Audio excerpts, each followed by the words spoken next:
Lok Sabha election సంబంధించి దేశంలోనే అత్యంత పెద్ద నియోజకవర్గమైనటువంటి మేడ్చల్ నియోజకవర్గంలో ఎలక్షన్ వాతావరణం వేడివేడిగా సాగుతూ ఉన్నది.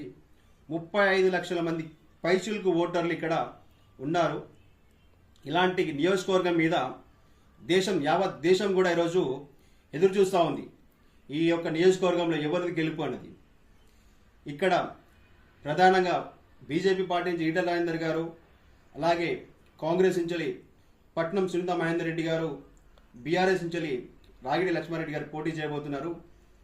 కానీ మనందరం కూడా ఒకటి గుర్తుపెట్టుకోవాలి, మోడీ గారి భయం అనేది వీరు నిర్ణయించిన అభ్యర్థులను బట్టి తెలుస్తూ ఉన్నది. మోడీ గారు గెలుపు ఎంతగా ఈజీగా సునాయాసంగా ఖాయమైనది అని. 400 సీట్లు పైచిలకు సీట్లు మనం ఈరోజు భారతదేశంలో మోడీ గారు